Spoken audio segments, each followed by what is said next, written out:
Hello, in this video, I want to continue the series that we've been starting and doing about Fred Moten and Stefano's arguments concerning the worker strike. I'm really certain that there's going to be a lot of Moten and Harney on the worker strike resolution. Hopefully, as we continue to have these conversations, you're slowly being convinced, if you haven't already, that it definitely could be a really prevalent option for teams that are really looking for core critical ground for this upcoming resolution for LD. And in this video, I kind of want to continue, not really from where we left off in the last video, because in the last two videos, I talked a little bit about what Moten and Harney look like as a negative strategy versus policy teams and ways that could be executed. And I definitely think that if you're looking for a context to like what that core kind of criticism for this resolution is going to look like, then I would definitely go refer to those last two videos and the intro to Moten and the intro to worker strike and Moten lecture, because I definitely think all three are really good context for where we'll be going next, which is how can policy teams better respond to Moten and Harney, which is a place that I'm really interested in kind of like bringing up and having a conversation with, because I definitely think that, like I've said most times when I really have conversations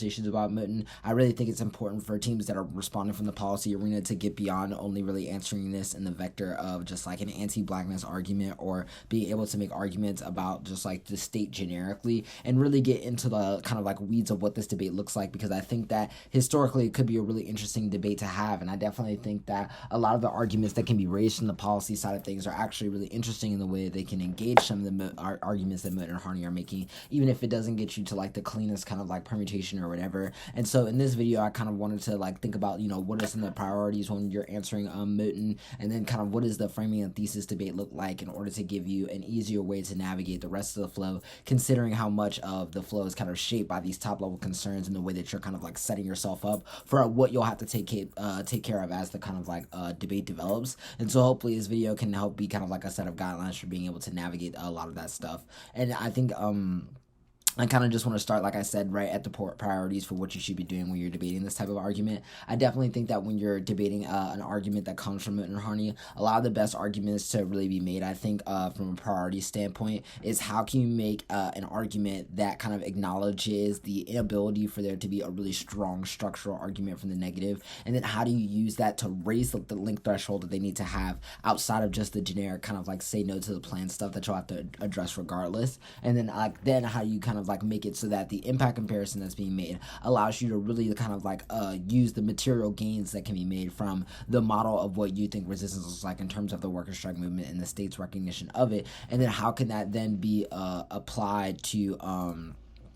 the way in which you're able to like create a standard for how the judge evaluates other portions of the flow. And I think that once you're kind of beyond that hump, you can really get into a question of being able to contest the alternative. I definitely feel like if a team is really reading Moten and Harney and they aren't really reading a refusal argument, I think there are a lot of really interesting ways that the kind of like most go-to examples that teams are usually ready to go for in the context of these kinds of debates definitely aren't as easily won. I think that in the context of like what you could be saying in return, which is something that I definitely want to talk about as we get to the alternative debate, but it's something that I just want you to keep on your mind, because I think as we talk a little bit more about the framing and thesis portion of the debate, it'll become a lot more clear why it's important to kind of like have that as a thought no matter what portion of the debate you're on, so that you can set up the right type of arguments to really execute once you get to that kind of like alternative like impact comparison portion of the debate. I think that when we're just like generically really trying to figure out like what types of framing concerns should kind of be really important to like how we're viewing and thinking about the debate, I think that the primary thing that's important for how you're doing the framing debate is really trying to create a question of like, even if you think that like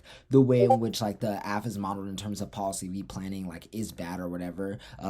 for instance, if that's the kind of like separation that the negative is trying to make, that the basis for that kind of like distinction doesn't allow like the actual like cohesive evaluation for like what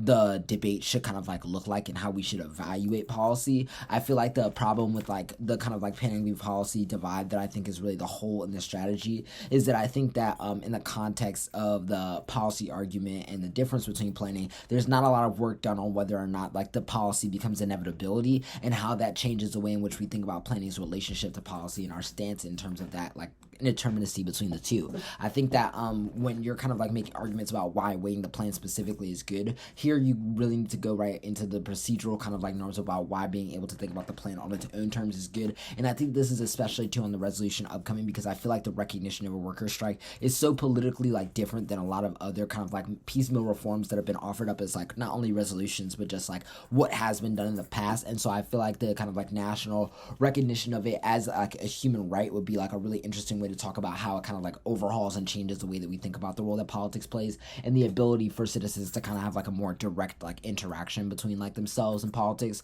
But I also think that you have a lot of inroads to explaining why at an educational level the refusal to like look at like any type of policy proposals on the basis of the difference between policy and planning makes it hard for us to learn skills about like how policy does harm to planning. It makes it hard for us to track the ways in which the government kind of like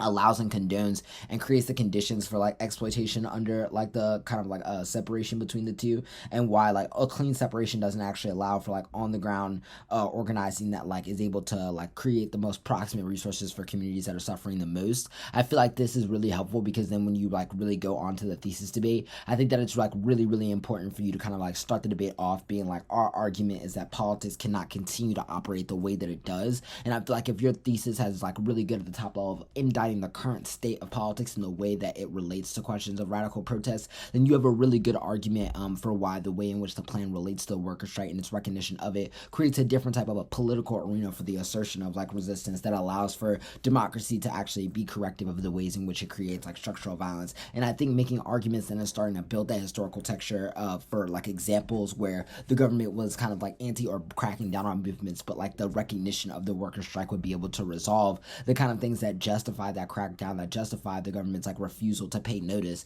could be really good arguments about like how the 1AC doesn't really operate as a corrective to those histories, but does create like a different way or a different avenue of resistance that was not allowed in the past, which is like extremely critical to creating an environment that welcomes the ability for citizens to be able to like change the functioning of their government. And I think that being able to hammer really hard on that at a thesis level is really good to kind of like set up how you'll be kind of like answering the link debates and permutation impact comparison below, because I feel like as much as you're able to like bring this history of and be able to like win an explanation of the status quo, it makes every advantage that you're winning for the affirmative seem that much better and harder for them to be able to say that the link argument outweighs in terms of your ability to like move away from the status quo, which I think is like a really good place to start until you really get into the alternative debate later on, which we'll talk about in the next video. But yeah, thanks as always for watching.